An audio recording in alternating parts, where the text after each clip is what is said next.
Easter ആഘോഷിച്ച് ഗൾഫിലെ ക്രൈസ്തവ വിശ്വാസികൾ വിവിധ ദേവാലയങ്ങളിൽ നടന്ന പ്രാർത്ഥനാ ചടങ്ങുകളിൽ നിരവധി പേർ പങ്കുകൊണ്ടു. അവധി ദിനമായതിനാൽ സൗഹൃദ സന്ദർശനങ്ങൾ നടത്തിയും ആശംസകൾ കൈമാറിയും ക്രിസ്തുവിന്റെ ഉയർപ്പ് തിരുനാൾ ആഘോഷമാക്കുകയാണ് ഗൾഫ് പ്രവാസികൾ.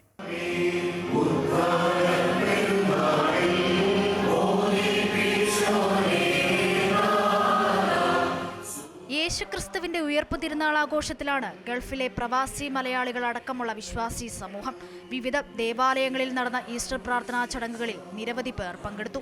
ദുബായ് സെന്റ് തോമസ് ഓർത്തഡോക്സ് കത്തീഡ്രലിൽ ഇടവക വികാരി ഫാദർ അജു എബ്രഹാമിന്റെ മുഖ്യ കാർമ്മികത്വത്തിൽ നടന്ന ചടങ്ങുകൾക്ക് സഹവികാരി father Jackson M John, father Aby Kurian, father Oommen Mathew, father Rojan P Geevarghese എന്നിവർ സഹകാർമ്മികത്വം വഹിച്ചു. നൂറുകണക്കിന് വിശ്വാസികളാണ് ചടങ്ങുകളിൽ പങ്കെടുത്തത്.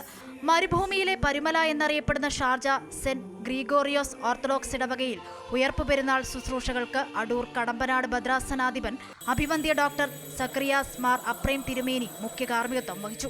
ജോർജിയൻ തീർത്ഥാടന കേന്ദ്രമായ അബുദാബി സെന്റ് ജോർജ് ഓർത്തഡോക്സ് കത്തീഡ്രലിൽ നടന്ന ഈസ്റ്റർ ശുശ്രൂഷകൾക്ക് മലങ്കര ഓർത്തഡോക്സ് സഭാ നിരണം ഭദ്രാസനാധിപനും പരിശുദ്ധ സുനഹദോസ് സെക്രട്ടറിയുമായ അഭിവന്ദ്യ ഡോക്ടർ യുഹാനോൻ മാർ ക്രിസ്റ്റോസമോസ് തിരുമേനി മുഖ്യ കാർമ്മികത്വം വഹിച്ചു. അവധി ദിനമായതിനാൽ സുഹൃത്തുക്കൾ ഒരുമിച്ച് ചേർന്ന് ഭക്ഷണം പങ്കുവെച്ച് കഴിച്ചുമൊക്കെ ഈസ്റ്റർ ദിനം ആഘോഷമാക്കി മാറ്റി ഗൾഫ് പ്രവാസികൾ. Amrita News, Dubai.